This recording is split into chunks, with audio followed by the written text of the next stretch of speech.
और ये finally Canada के इस विलेज के किराए के घर में मैं पहुंच तो गया हूँ, बट यहाँ पे कई चीज़ें चेंज हो गई हैं, जैसे कि इसके प्राइस में जो फ़र्क आया है, और particularly thinking from the point of view of buying something in Canada while on a visitor visa. उस हिसाब से सोचना है कि विजिटर वीज़ा होते हुए कैसे ख़रीदारी करी जा सकती है। मैं एज यू माइट नो ढूंढ रहा हूँ अपने लिए एक जगह जो ख़रीदी जा सके। अब मेरी रिक्वायरमेंट में ये कितना फिट बैठता है, कितना नहीं बैठता, इसको ख़रीदना कितना सेंस बनती है कि नहीं, और क्या क्या यहाँ चेंजेस आ गए हैं, फिर चाहे वो रूल्स हो, फिर चाहे वो कोविड की वजह से मार्केट के हालात हो या और चीज़ें, वो सब डिस्कस करते हैं आज की वीडियो में। और साथ में ये भी देखते हैं कि भाई विजिटर वीज़ा पे किस हिसाब से यहाँ पे चीज़ें खरीदी जा सकती हैं। Let's get started.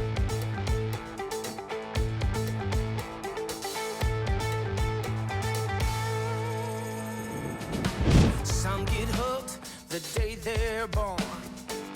Some fall into it as time moves on. Some are defenseless when Cupid strikes. But I've been heartless ever since I opened my eyes. I'm gonna run from love. Yeah, I'm gonna run from love.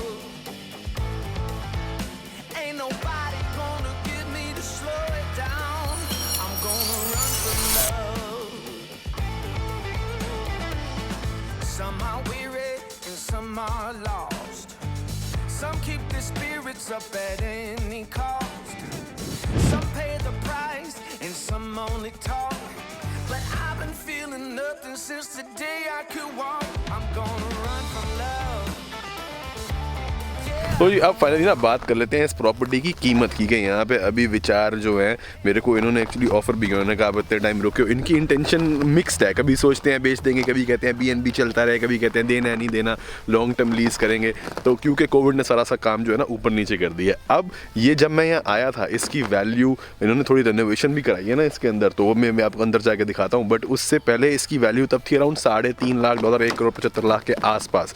But अब हुआ क्या है, Covid के दौरान ना यहाँ पे Canada में प्रॉपर्टी के रेट गिरे नहीं। उसकी वजह ये कि सरकार सबको $2,000 हर महीने दे रही थी, तो अगर घर में 2 लोग हों तो उनको $4,000 जो है वो अपने मिलते ही रहते हैं। तो इसीलिए उनको क्योंकि पैसे मिल रहे थे तो इकोनॉमी जो है वो आप मान लीजिए कि ज़्यादा इफेक्ट नहीं हुई। इकोनॉमी इफेक्ट नहीं हुई तो इसलिए प्राइसेस नीचे नहीं गए, तो इसीलिए यहाँ पे जो है ना, और बल्कि उसका उल्टा इफेक्ट जो हुआ वो ये हुआ है कि लोग शहरों से कंट्री साइड पे ज़्यादा आने लगे। क्योंकि मैंने कोविड का टाइम जो है यहाँ पे स्पेंड किया, मुझे पता है कि भाई अगर मैं घर में बंद होता तो कितनी दिक्कत होती। बट क्योंकि यहाँ पे जो है लोगों को ओपन स्पेस मिल जाता है, जगह मिल जाती है, पानी मिल जाता है, जो लोग ऑनलाइन काम कर सकते हैं ना मेरी तरह, वो सारे प्रेफर ये कर रहे थे कि शहरों से निकल के वैसे ही ज़्यादातर काम वर्क फ्रॉम होम हो गए, जैसे मेरे भाई भाभी का भी। तो इसीलिए कंट्री साइड पे यहाँ पे रेट और बढ़ गए हैं। तो एक तो रेनोवेशन की कॉस्ट, ऊपर से इसका रेट बढ़ के हो गया। अब आज की डेट में $5 लाख, तकरीबन 2.5 करोड़ के आसपास, वो अलग बात है। ये ज़मीन आप मेरे पीछे सारी देख रहे हैं कि इनके बस कितनी जगह है।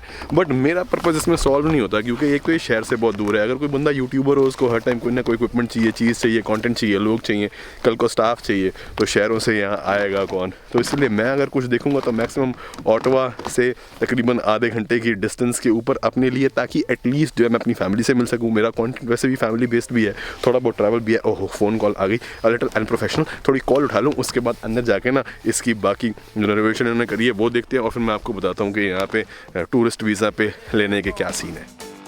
Some fall into it as time moves on. Some are defenseless when Cupid strikes. But I've been heartless ever since I opened my eyes. I'm gonna run from love. मैं जिस ने इसे पैर मार के देखा था कि ये कितनी सॉलिड है, मगर अभी अच्छी खासी सॉलिड है। उसकी एक वजह है, वो आपको बताता हूँ मगर बाद में। मगर पहले ये बता दूँ कि जो डॉक है जहाँ से बंदा बोट पे जा सकता है सीधा इनके घर से पानी में, जब ये ज़मीनी होती, ये एज यू माइट नो, जिन्होंने पिछली वीडियोस देखी हैं, ये वहाँ पे था, तो जंगल में से चल के जाना पड़ता था। इन्होंने उसको भी वहाँ से उठा के यहाँ मूव कर दिया। This is another of their move to make it more people friendly. मगर इसके अंदर एक बाय लॉ है यहाँ पे, क्योंकि ना ये फॉरेस्ट लैंड है, फॉरेस्ट जोनिंग है, तो जितनी बड़ी ज़मीन है, ऐसा नहीं कि आप कहीं भी कुछ भी बना लो। इसके अंदर एक बड़ा छोटा सा मखसूस सा एरिया मिलता है जिसके अंदर आप कंस्ट्रक्शन कर सकते हैं। Some get hooked the day they're born. Some fall into it as time moves on. Some are defenseless when Cupid strikes. But I've been heartless ever since I opened my eyes. I'm gonna run from love. तो वैसे इन्होंने जो construction है ना वो अपने इस area में करी है। और क्योंकि पानी के पास किसी भी चीज़ को चेंज करने ऑल्टर करने की कोई परमिशन नहीं है, कोई पेड़ नहीं काट सकता, कुछ नहीं हो सकता। बट क्योंकि यहाँ से जो घर से रास्ता आता है इनको परमिशन मिलती है तकरीबन 5 या 8 मीटर की जगह जो है ना साफ़ करने की, वाटर तक एक्सेस बनाने के लिए, उसके अलावा नथिंग। इसलिए अगर आप वहाँ पे देखें वहाँ कोई एक्सेस नहीं था तो इन्होंने अब ये यहाँ पे मूव कर दी है। ये थोड़ी सी जोनिंग वगैरह चीज़ें होती हैं, देखनी पड़ती है, मेरे को भी देखना पड़ेगा। मैंने एग्रीकल्चरल जोनिंग में लेनी है तो वहाँ कितनी कंस्ट्रक्शन अलाउड है और वो हो सकता है कि नहीं हो सकता। बट अब वापस आ जाते हैं इसके ऊपर। अब आपको ये जो कलर में चेंज दिखा है ना यहाँ पे, इसलिए क्योंकि यहाँ पे पिछली बार जो बंदा था उसने मेरे को बताया था कि जब ये जमना शुरू हो ना तो आजू बाजू का जो पानी जब हल्का हल्का जम रहा होता है उसको फावड़ा मार के तोड़ देना चाहिए आइस को ऊपर से, क्योंकि उसके बाद जब ये दोबारा जमती है ना तो वो टुकड़े टुकड़े जोड़ के ज़्यादा मजबूत जमती है, ताकि बाई चांस बंदा फिसल भी जाए तो टूट के पानी में ना चला जाए। और अभी ये काफ़ी सॉलिड है, चेक कर लेता हूँ। Ain't nobody gonna get me to slow it down. I'm gonna run from love. Some are weary and some are lost. Some keep their spirits up at any cost. और घर जी Canada में कोई भी खरीद सकता है irrespective of their citizenship and status. अगर आप टूरिस्ट भी हैं you can buy a house here. I'm gonna run from love. Yeah, I'm gonna run from love. और जी अगर आप लोगों ने पहले ये वाला घर देखा हो मेरी पुरानी वीडियोस में तो आपने देखा होगा कि इसका जो कलर वगैरह है वो सारा का सारा ग्रीन था।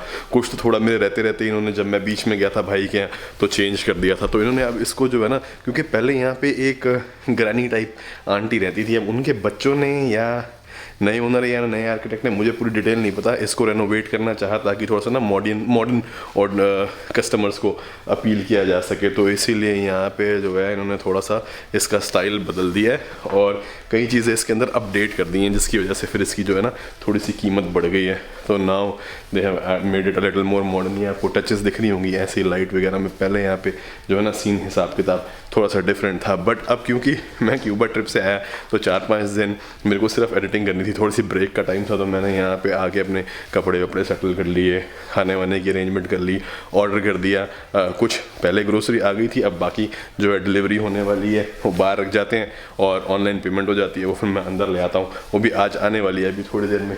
टेबल मैंने अपना सेटअप कर लिया, तो मुझे पता था कि मैंने सेल्फ आइसोलेट करना है और यहाँ आना है, तो इसीलिए जब मैं ऑटवा से चला था अपनी फैमिली को बाय बाय करके तो गाड़ी की डिक्की के अंदर वो सारा सामान भर लाया था जो मेरे को 15 दिन काम आएगा, सिवाय मेरी स्क्रीन के। क्योंकि मुझे ये था कि अगर स्क्रीन जो है मेरी वो 15 दिन सब ज़ीरो टेम्परेचर में कहीं पड़े पड़े ख़राब ना हो जाए, तो वो रिस्क मैंने लिया। बाकी सारे सामान आ गए, अब ये सेटअप है। बाकी अब ज़रा आगे की डिस्कशन करते हैं।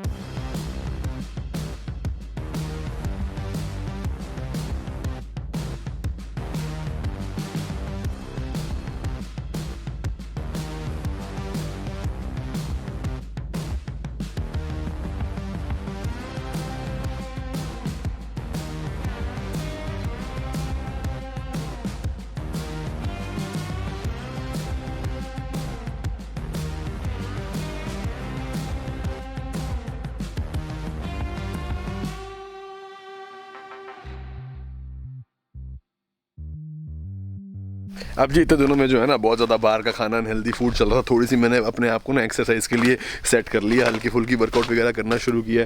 डंबल्स तो पहले के पड़े थे, मोटर होम ट्रिप से पहले खरीदे थे, मगर उन पर टाइम ही नहीं मिलता था। भाग दौड़ 1000 किलोमीटर गाड़ी चलानी है एक दिन में, तो इसलिए टाइम नहीं मिला। अब शुरुआत कर दी है हल्की फुल्की थोड़े बहुत वर्कआउट। यहाँ सुबह उठ के स्क्वाट, और ठंड में जो है ना वर्कआउट करने का एक अपना अलग मज़ा होता है जब आप विंटर के पूरे गेयर के अंदर हैं, ठंडी ठंडी हवा मुँह पर आ रही है, अंदर से पसीने या टायर्डनेस फील नहीं होती। ऐसा लगता है कि ज़बरदस्त AC चला रखा है किसी ने जिम के अंदर, तो इसलिए वो फीलिंग अलग ही होती है। इसलिए अब मैंने सोचा कि 15 दिन के अंदर थोड़ा सा कम करना है। बाकी अगर थोड़े से फेस में मेरे को लग रहा है हल्का हल्का मैंने रिड्यूस कर लिया, कर तो कमेंट में बता देना, थोड़ी हिम्मत सी बनी रहती है।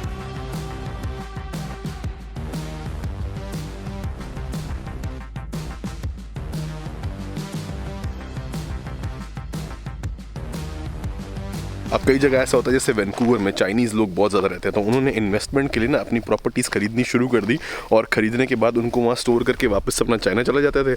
महीने 2 महीने में एक बार आया, ये उसको रेंट पे चढ़ा दी। तो हुआ क्या उससे कि वैंकूवर में प्रॉपर्टी के प्राइसेस बढ़ने शुरू हो गए, क्योंकि इतने लोगों ने फॉरेनर्स इन्वेस्टमेंट करनी शुरू कर दी। तो वहाँ पर BC में, और अब तो शायद ऑल ओवर कनाडा, मेरे ख्याल से ओंटारियो में भी हो गया रिसेंटली, एक टैक्स लग गया कि अगर आप कनेडियन रेजिडेंट नहीं है, सिटीजन नहीं, रेजिडेंट, अगर आपके पास परमानेंट रेजिडेंस या वर्क परमिट नहीं है तो आपको एक प्रीमियम टैक्स पे करना पड़ेगा प्रॉपर्टी के प्राइस के ऊपर 10-15% अलग से, ताकि उस चीज़ को डिस्करेज करें और लोकल लोगों के लिए जो है ना प्रॉपर्टी बहुत ज़्यादा जिसे कहते हैं इन्फ्लेट ना हो जाए। तो वो भी एक फैक्टर है जो अकाउंट में लेना पड़ता है। अब अलग अलग प्रोविंसेस के अलग अलग रूल हैं, तो उसकी डिटेल में मैं नहीं जाता, बट बी प्रिपेयर्ड कि ऑलमोस्ट हर जगह ये रूल तो है ही कि 10-15% के आसपास कोई भी यहाँ पे आता है ना तो उसको लेना पड़ता है। तो अगर मेरे पास as of the current situation कोई स्टेटस नहीं है कनाडा में, तो मैं भी अगर यहाँ पे इन्वेस्ट करता हूँ तो मुझे एटलीस्ट उस टैक्स के लिए तो प्रिपेयर रहना पड़ेगा। But Canada is a country of taxes and people who pay taxes, तो इसलिए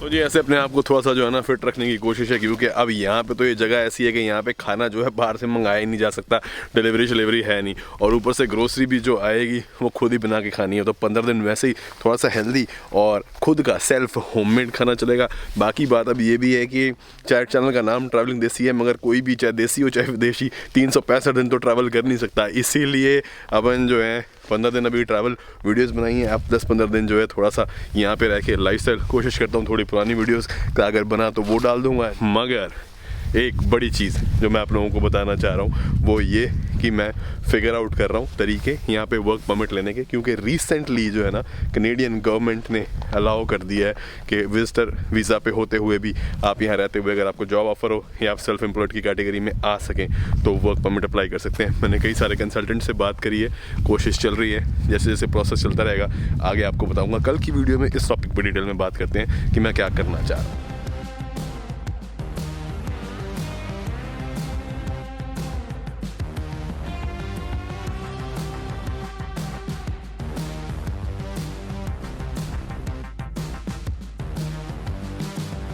बाकी जी एक बड़ा कॉमन क्वेश्चन जो बहुत सारे लोग पूछते हैं घर पर्टिकुलरली खरीदने से रिलेटेड कि क्या घर खरीदने से मेरे को पीआर में हेल्प मिलेगी या पीआर मिल जाएगा या कोई परमिट मिल जाएगा। तो जी ये दिमाग से अपने बिल्कुल निकाल दीजिए, बिल्कुल भी नहीं मिलेगा, क्योंकि ऐसे तो अगर कोई भी चाहे तो अपना जो है कोई एक प्लॉट बेचे इंडिया में और यहाँ के खरीद ले और पीआर ले ले, तो वो कभी नहीं होता। ये लोग चाहते हैं कि हमारे यहाँ पे इमिग्रेशन के थ्रू अगर कोई आता है तो वही बंदा आए जिसके पास पूरे प्रॉपर स्किल्स हो, जो पढ़ा लिखा हो, जो हमारे स्टैंडर्ड्स मीट करता हो, जिसके अंदर की एजुकेशन और वर्क एक्सपीरियंस आ जाती है ऑब्वियसली, ताकि वो यहाँ आए और यहाँ की इकोनॉमी में कॉन्ट्रीब्यूशन दे, फिर कमाएँ और टैक्सेस पे करें and something like that. But दूसरा तरीका फिर ये है कि जो लोग यहाँ आके पढ़े तो वो यहाँ आके फ़ीस देते हैं, यहाँ के बिज़नेस में इन्वेस्ट करते हैं, यहाँ की इकोनॉमी में सर्वाइव करने लायक हो जाते हैं। फिर वो यहाँ से तीसरा ऑप्शन फिर यही है कि लोग शादी कर लें। मगर घर वाला जो है ना बिल्कुल भी ऑप्शन नहीं है, बल्कि ये काउंटर प्रोडक्टिव है। क्योंकि आप खुद सोचिए कि अगर कोई टूरिस्ट किसी कंट्री में जाता है घूमने तो वहाँ पे कोई घर थोड़ी खरीद लेता है, इट्स वेरी रेयर, क्योंकि घर की मेंटेनेंस और कई सारी चीज़ें होती हैं, आना जाना पड़ता है, कमर्शियल एक्टिविटी बनती है। तो वो लोग को ना ये डाउट हो जाता है कि जैसे आप वो इमिग्रेशन पे आपको उनको पता लगा कि आपका घर है, वो कहेंगे क्यों भाई घर किस लिए, क्या इरादे हैं, इलीगल काम तो नहीं कर रहे हैं यहाँ पे। इसलिए it is counter productive towards immigration, बिल्कुल भी ये नहीं करना चाहिए। बट खैर इमिग्रेशन अपने आप में एक बड़ा डिटेल्ड मसला है और मैं उसकी तरफ ज़्यादा जाता नहीं, क्योंकि मैं एक्सपर्ट नहीं हूँ जिस मैटर में, ना मैं उस पर वीडियो बनाता हूँ ना मैं उस पर बात करता हूँ। तो इसीलिए वो तो चलो खैर बात अलग हो गई, मगर अब अपना मैं थोड़ा सा हिसाब देखने लगा हूँ कि कैसे कनाडा में मैं अपने लिए वर्क परमिट ले सकता हूँ कि मेरे को स्टेटस मिल जाए। मगर अब ये चैलेंजेस ये हैं, ये देखना है कि मेरे पास पढ़ाई वगैरह उस हिसाब से तो है नहीं, 12वीं पास हूँ, बट अपने बिज़नेस को दिखा के कैसे कर सकता हूँ उसके लिए मैंने थोड़ी बहुत रिसर्च करी है। अब घर पे हूँ, थोड़ा सा वेला हूँ, तो टाइम निकाल के आगे ये डिस्कशन करेंगे। और अभी तक जो बात हुई है वो मैं आपको कल की वीडियो के अंदर बताता हूँ कि मुझे अभी तक कितना समझ आया है और उसके लिए मुझे अब आगे क्या क्या करना पड़ेगा, क्या क्या स्टेप्स हैं। तो मैं अपनी सारी इन्फॉर्मेशन और अपना प्रोग्रेस आप लोगों के साथ रियल टाइम शेयर करता रहूँगा, और अगर वो कामयाब हो गया तो आप लोगों को पता लग जाएगा कि सेल्फ एम्प्लॉयड तरीके से आप जेन्युइनली कैसे यहाँ आके इमिग्रेट कर सकते हैं। इमिग्रेट तो खैर मैं नहीं करना, मैं चेक यही करूँगा वर्क परमिट वगैरह का क्या होता है हिसाब किताब। लॉन्ग टर्म मेरा प्लान नहीं है, क्योंकि मेरे लिए एक तो उतना ज़रूरी नहीं है कि मैं यहाँ आके काम करूँ या कंपनी खोलूँ, बट कंटेंट अच्छा है और लोगों की जो वाकई जेन्युइनली चाह रहे हैं, मुझसे ज़्यादा चाह रहे हैं, उनकी थोड़ी सी हेल्प हो जाएगी, तो इसलिए वो भी करते हैं। बट इन सारी चीज़ों से जुड़े रहने के लिए सब्सक्राइब बटन और बेल आइकॉन दबाना मत भूलिएगा, चैनल की सपोर्ट उसी से मिलता है। Thank you so much for watching.